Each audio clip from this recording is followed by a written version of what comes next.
जल है तो जीवन है।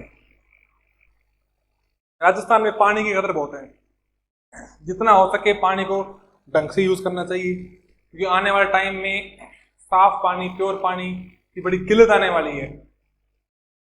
ठीक है, और अपने रहते भी इस राजस्थान में है, राजस्थान की नगरी, जहाँ पर पानी की बड़ी दिक्कत रहती है। पानी की दिक्कत ऐसी रहती है, पानी के पीछे तो कई लड़ाइयाँ हुई हैं हमारी। ओके, एक राजस्थान में हुई थी मतीरा रिराड़, तरबूजों की एक बेल लगी थी, मुझे याद नहीं आ रहा, एक नागौर था ऐसे, साथ में था बीकानेर। अब इनके उगाए थे तरबूज मतीरे।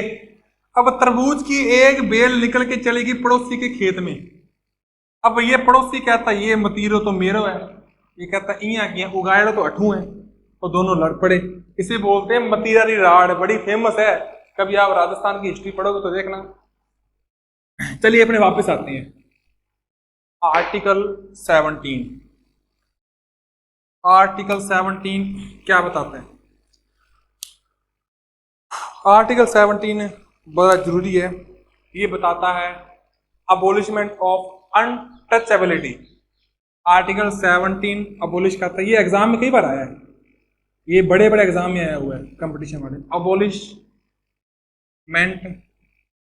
ऑफ अनटचेबिलिटी, अनटचेबिलिटी मतलब अछूत, अछूतता कह दो, अछूतता। अब क्या होता है कि इसके बारे में देखते हैं अपने। पुराने टाइम से ये चीज चलती आ रही है कि वो आदमी तो अछूत है, ये आपने देखा होगा कि उसको आदत लगाएंगे।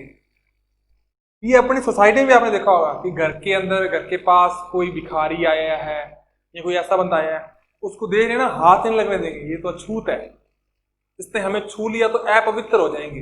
या फिर कह देते हैं कि वो आदमी अगर यहाँ पर आ गया, इस मंदिर में आ गया तो मंदिर अछूत हो जाएगा, उनको एंट्री नहीं देनी है। जैसे अभी मैं इसके बारे में नहीं बात करूंगा, एक मामला था एक मंदिर का, अभी वो मामला कोर्ट के अंदर है, तो अभी बाद में बात करेंगे, कोर्ट का फैसला आने के बाद, वर्डिक्ट आएगा उसके बाद बात करेंगे कभी। मतलब अनटचेबिलिटी कहते हैं वो तो अछूत है, तो अछूत समझना एक गुनाह है। तो हमारे संविधान में, हमारे कॉन्स्टिट्यूशन में हमें राइट दिया है कि किसी को भी अनटचेबल नहीं मानेगा, अनटचेबिलिटी एक क्राइम है। ओके, ये इसके बारे में ज्यादा कुछ नहीं बोलेंगे, आप समझिए भी। कहते हैं छूत है, किसी को छूने से हमारा धर्म भ्रष्ट हो जाएगा, ऐसा नहीं हो सकता, गलत बात है, ये क्राइम है ये। ओके, आगे देखते हैं, इसके अंदर लास्ट है आर्टिकल 18। आर्टिकल 18 क्या कहता है? आर्टिकल 18 अबॉलिश करता है, खत्म करता है, उन्मूलन करता है किसका? टाइटल्स का। इसको डिटेल्स देखते हैं। टाइटल्स क्या होते हैं?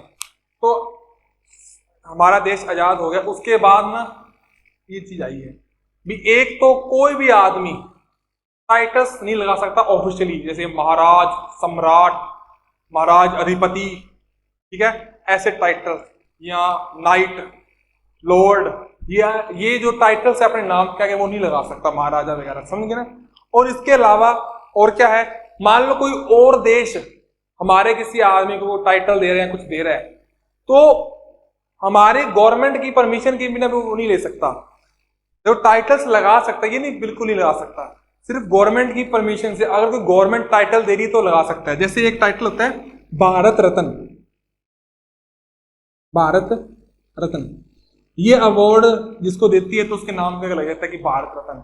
जैसे लता मंगेशकर जी हैं हमारे सिंगर, उसे उन्हें बोलते हैं भारत रत्न लता मंगेशकर जी, ठीक है ना, कोई गवर्नमेंट ने दी है। ऐसे भी कई फॉरेन कंट्री हैं वो भी दे देती है, जैसे अपने मोदी जी को भी दिया हुआ है 3-4 कंट्रीज ने, तो वो ले सकते हैं लेकिन अपनी गवर्नमेंट की परमिशन से, ठीक है। तो ये है अबोलिशमेंट ऑफ टाइटल्स। ये अब क्यों किया गया? ताकि सभी थोड़े बराबरी से रहें, ये न लगे इसके आगे तो कोई महाराज धिरुअधिपति लगा हुआ है, ये तो कोई जबरदस्त तगड़ी चीज है, मैं इसके सामने छोटा फील ना करूं, इसलिए ये चीज की गई थी। ओके, तो ये जो हमारे हैं राइट ऑफ इक्वालिटी, ये पूरा हो गया है। उम्मीद है मुझे आपको समझ में आया होगा। अब अपने आगे चलते हैं।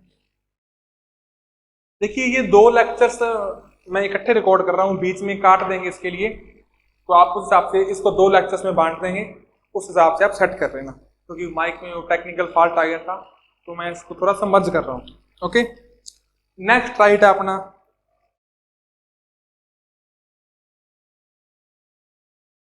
सेकंड राइट अपना राइट ऑफ फ्रीडम, स्वतंत्रता का अधिकार। ये दिया गया है हमारे आर्टिकल 19 to 22, 4 है आर्टिकल उसमें दिया गया है। फ्रीडम मतलब क्या है? आजादी। आजादी सबको चाहिए। एक कमरे में आपको बिठा दें, कैसा लगेगा? निकलना नहीं 2 साल तक। अरे कमरा तो क्या है, घर में भी नहीं बैठ सकते अपने। लॉकडाउन लगा था अभी तो ऐसे तड़प रहे थे यार, बाहर जाके आए, गोलगप्पे खा के आए, छोले भटूरे खा के आए। कितना अंदर रहना कितना मुश्किल है ना, गुलामी कितनी ज्यादा खराब है। सोचो जो लोग जेल में रहते हो कितने तंग होते होंगे। कहते हैं ना 22 साल बामशक्कत जेल, तो कितना वो 22 साल तक तड़पते होंगे बाहर जाने के लिए।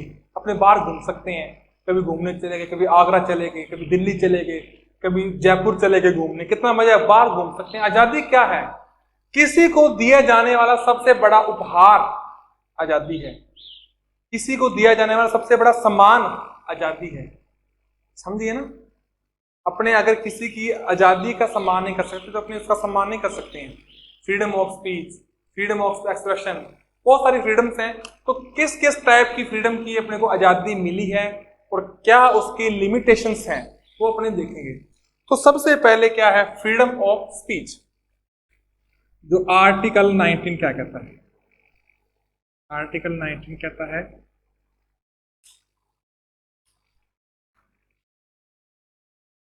Freedom of speech.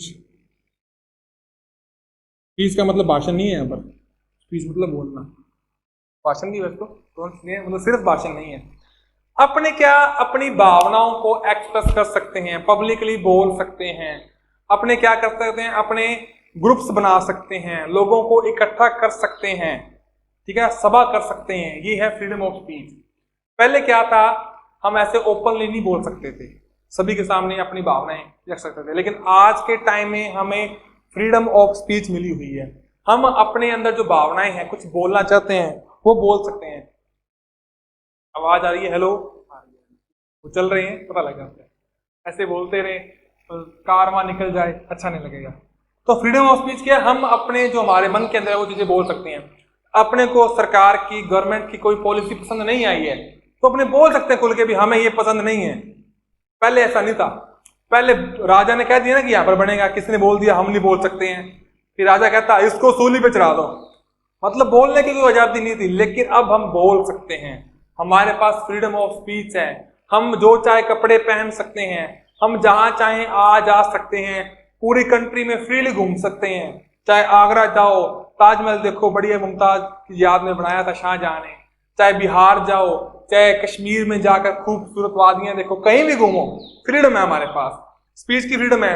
हम ग्रुप्स बना सकते हैं, हम अलायंस बना सकते हैं, हम ग्रुप्स बना सकते हैं, हम अलायंस संगठन बना सकते हैं, हम ऑर्गेनाइजेशंस बना सकते हैं।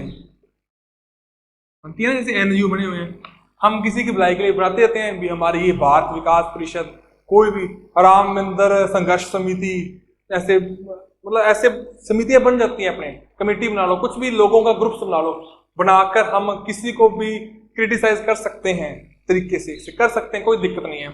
हम बिना आर्म्ड के, आर्म्ड फ्री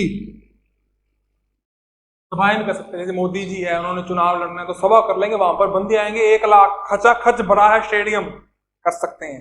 लेकिन वहां पर ये नहीं भी हथियार लेकर आ जाए डाय करते, तो जो पंजाबी गानों में आता है वैसे नहीं कर सकते अपने, वो गलत दिखाते हैं वो लोग, ठीक है ना। हमारे पास फ्रीडम है कि हम कहीं पे जाकर ग्रुप बनाओ, बोलो, बातें करो, अपनी मर्जी से कुछ कर सकते हैं। ये है हमारी फ्रीडम ऑफ स्पीच। लेकिन इस पर भी कुछ लिमिटेशंस हैं, क्योंकि आपको पता होगा अब फ्रीडम ऑफ स्पीच का मतलब ये नहीं जाके गाली निकाल दी अंदर कर देंगे, ठीक है ना। फ्रीडम ऑफ स्पीच का मतलब ये नहीं भी हम किसी को कुछ भी बोल रहे हैं, हम कोई ऐसी बात कर रहे हैं जो हमारे देशद्रोह में आ रही है, सडिक्शन में आ रही है। देखो प्रेस है, जो अखबार वाले, न्यूज वाले हैं, वो होते प्रेस। प्रेस के पास फ्रीडम ऑफ स्पीच है। इसके बाद सबसे ज्यादा फ्रीडम ऑफ स्पीच है। लेकिन इसका मतलब ये नहीं है कि वो अपने देश की बेइज्जती कर रहे हैं कहीं, तो उन पर सेडिक्शन के चार्ज लग जाएंगे, देशद्रोह का, है ना। ऐसा भी है।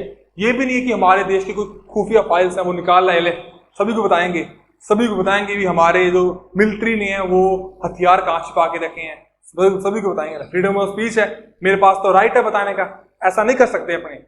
अभी कुछ दिन पहले ऐसा हुआ था, वो चलता रहता ना हनी ट्रैप, आपने सुना होगा हनी ट्रैप होता है, चलता है वो कि मिलिट्री के अंदर, आर्मी के अंदर कुछ हमारे बंदे होते हैं, कोई बात से मिल जाते हैं, वो वहां की जो कॉन्फिडेंशियल गुप्त इंफॉर्मेशन है वो बता देते हैं। अब इसका मतलब ये कोई वो कहते हैं हमारे पास फ्रीडम ऑफ स्पीच है, हम बता सकते हैं, नहीं बता सकते। कुछ रिस्ट्रिक्शंस भी है और ये जरूरी भी है ताकि संविधान बचा रहे। ठीक है, ओके। अब आपको समझ में आ गया वो आर्टिकल 15 क्या, आर्टिकल 19 क्या है, फ्रीडम ऑफ स्पीच है।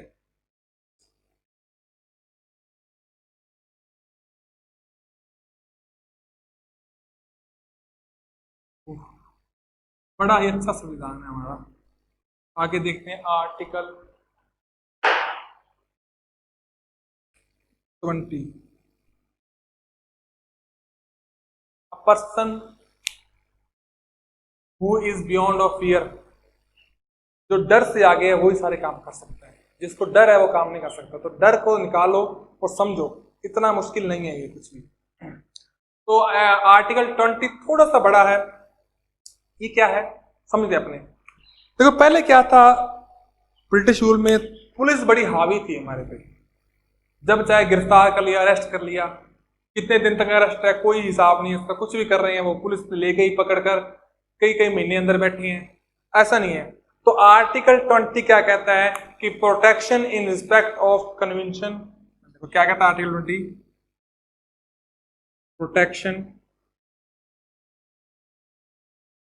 Protection in respect of conviction,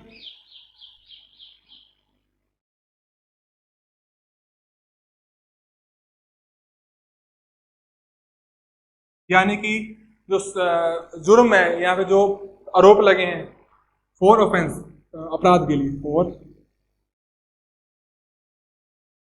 अपने कोई अपराध किया है, कोई जुर्म किया है, उसके लिए कौन से प्रोटेक्शन मिले अपने को, वो देखते हैं अपने पास फ्रीडम में क्या कुछ मिला है। सबसे तो पहले अगर कोई लॉ, कानून बनने से पहले अपने कोई अपराध, कोई ऑफेंस किया है, तो अपने लॉ बनने से पहले, बिफोर लॉ बनने से पहले, कोई कानून बनने से पहले अपने अगर उसका अपराध किया है तो अपने को सजा नहीं मिलेगी। फॉर एग्जाम्पल, जैसे अपने आपको पता होगा एक 3 तलाक का एक बिल पास हुआ है, एक्ट बन गया। वो 3 तलाक में क्या है कि देखो ये इस्लाम में होता है, अपने क्रिटिसाइज नहीं करते, धर्म सभी अच्छे होते हैं, लेकिन एक थोड़ा सा था कि मान लो एक आदमी है, उसने अपनी वाइफ को 3 बार बोल दिया कि तलाक तलाक तलाक, तो उनका डाइवोर्स हो जाता, तलाक हो जाता उनका, ऐसा था। लेकिन अगर अब ऐसा कोई आदमी करेगा तो उसको पनिश करेगी हमारी एग्जीक्यूटिव, हमारी पुलिस या हमारा जो जुडिशियल सिस्टम है, वो उसको पनिश करेगा। ये एक अपराध है, क्राइम। अभी ये तलाक तलाक नहीं बोल सकता। ये लगभग 2019 के बाद लागू हो गया ये।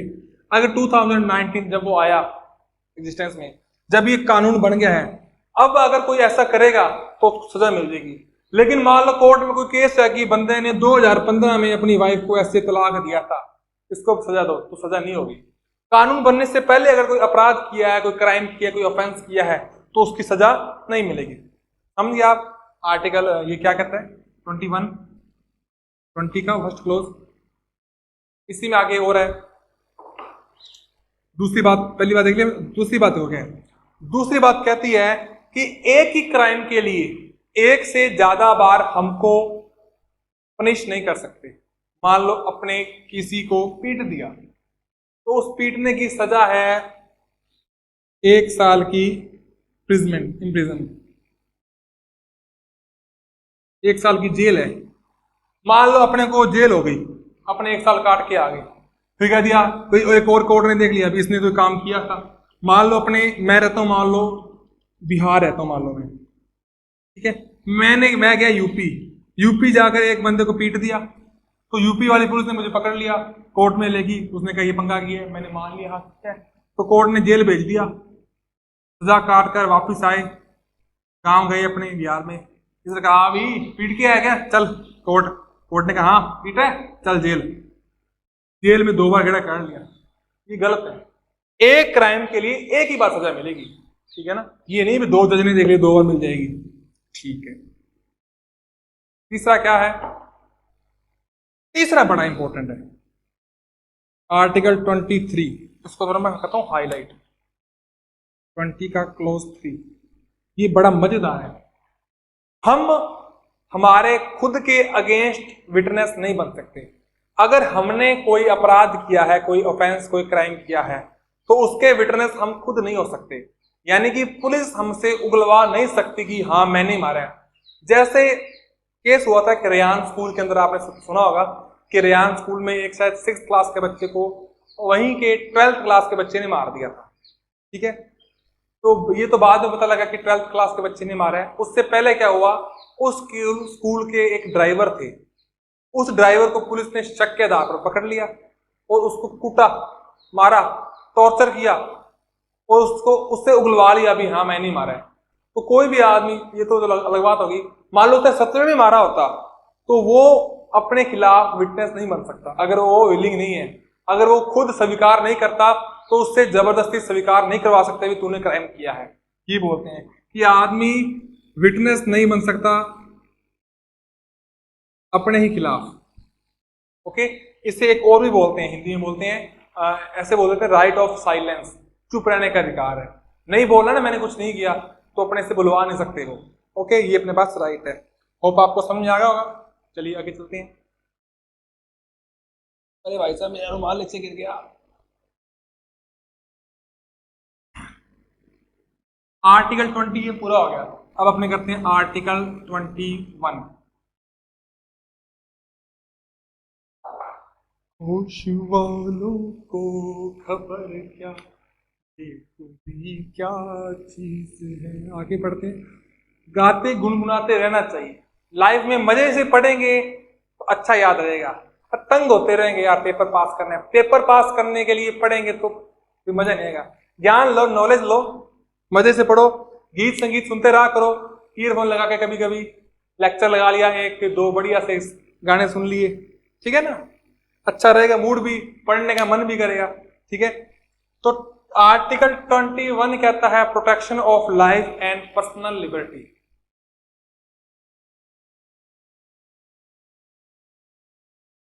प्रोटेक्शन ऑफ लाइफ एंड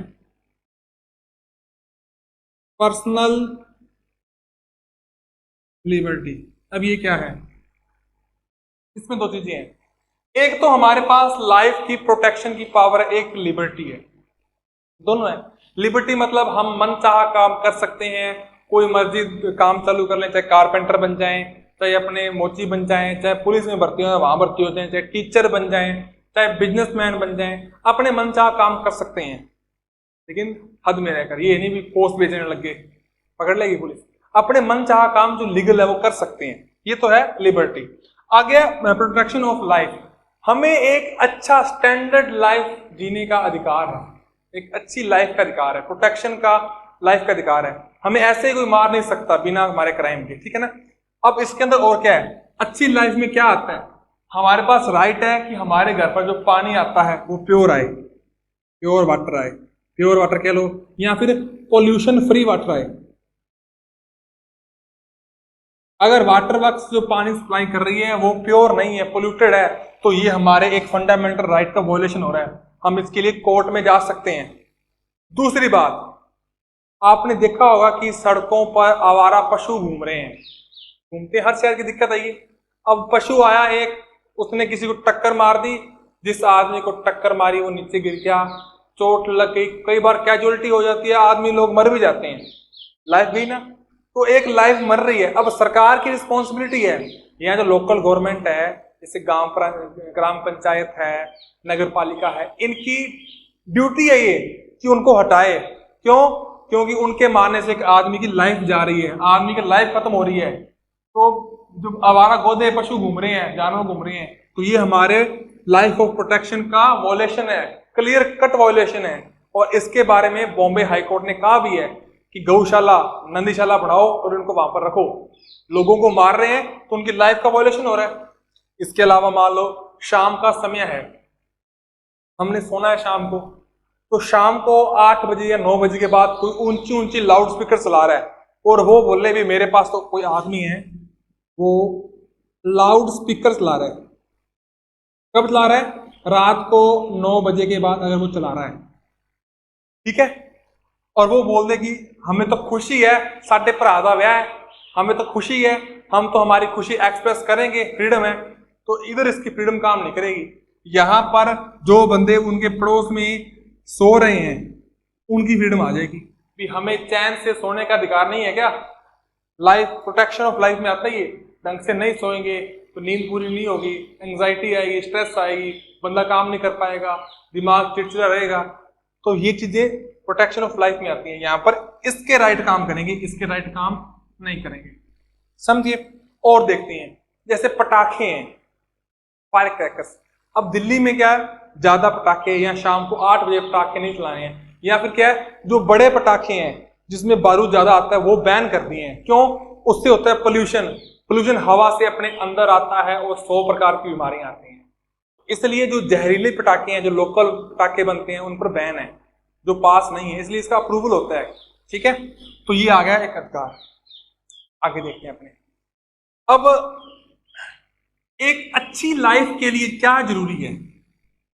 एक अच्छी लाइफ के लिए जरूरी है एजुकेशन। तो बाद में इसको जोड़ा गया है, तो आर्टिकल, ये आपके लिए जरूरी है, आर्टिकल 21A क्या बोलता है?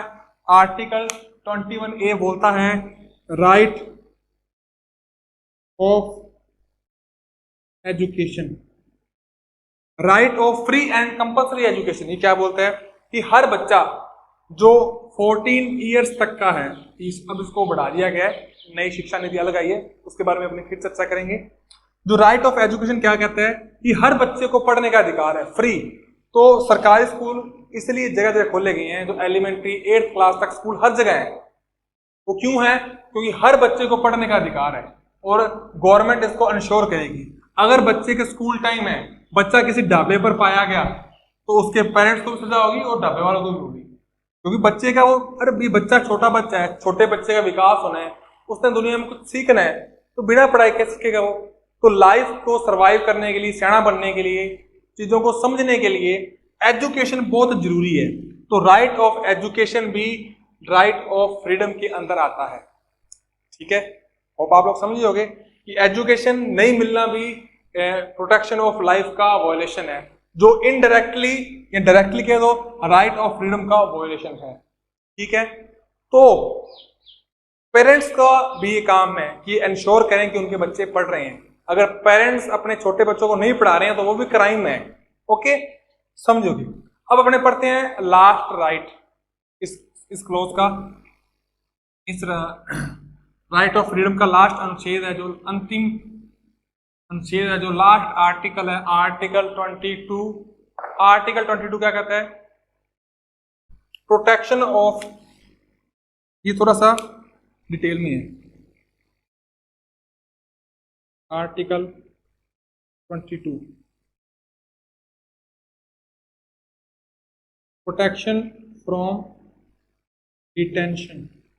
अब पहले क्या था, पुलिस क्या करती थी? आजादी से पहले बंदे को गिरफ्तार कर लिया, कितना मर्जी टाइम जेल में ठूस दिया, कोई नहीं है। लेकिन अब है, अगर मान लो किसी आदमी को पुलिस ने अरेस्ट किया है, एक आदमी है, कोई पर्सन है, इसको पुलिस ने कर लिया अरेस्ट, तो पुलिस की ये जिम्मेदारी है कि अरेस्ट करने के 24 आवर्स के अंदर अंदर उसने इसे कोर्ट में, बिफोर कोर्ट, कोर्ट के सामने पेश करना है। ये पुलिस की जिम्मेदारी है। और इसमें ट्रैवल का टाइम भी इंक्लूड होता है। ये नहीं है भी लुधियाना की पुलिस है, बीकानेर में पेश करना है, वो कह दे साहब 10 घंटे तो जाने में लगेंगे, वो 10 घंटे इसके अंदर होने चाहिए, ठीक है ना। तो कोर्ट के अंदर पेश करना है, जरूरी है। ये नहीं है भी रख लिया घिसा करके 4 दिन वो लॉकअप में पड़ा है फिर छोड़ दिया, ऐसा नहीं कर सकते वो। जो ना पुलिस अपनी तरफ से डाल के जेल में 4 दिन रख के छोड़ देती है, वो गलत है, वो अगेंस्ट लॉ है। लॉ ये कहता है कि जब भी किसी बंदे को अरेस्ट कर लिया है तो 24 घंटे के अंदर अंदर उसको कोर्ट में लेकर आना है, नहीं तो पुलिस के खिलाफ एक्शन हो जाएगा। समझिए ना, ये है protection against arrest and detention in certain case है, प्रोटेक्शन फॉर डिटेंशन। ठीक है, अब इसके अंदर कुछ और भी है। अब देखो क्या है, अब उसके बाद एक और चीज है कि ये मान लो इस बंदे को गिरफ्तार कर लिया, अरेस्ट कर लिया और कोर्ट में पेश कर दिया। अगर कोर्ट ने वापस पुलिस को नहीं कहा कि इसको पूछताछ के लिए रख लो, जब तक केस चल रहा है तब तक 1 हफ्ता और रख लो, अगर ऐसा कोई बात नहीं बोल रही है तो 24 घंटे के अंदर अंदर अगले इसको फ्री करना होगा, रिलीज करना होगा। ठीक है, इसके अंदर कुछ और चीजें भी, बारीक चीजें हैं, जैसे जो विमेन्स हैं उनको लेडीज पुलिस भी गिरफ्तार कर सकती है, वो अरेस्ट कर सकती है, इनको शाम को 6 बजे के बाद अरेस्ट नहीं कर सकते। ऐसे 3-4 लॉ हैं अपने, लेकिन बुक में नहीं है, लेकिन अपने को पता होना चाहिए, अपने सिटीजन है। आगे देखते हैं। अब राइट ऑफ फ्रीडम इतना ही था, पूरा था।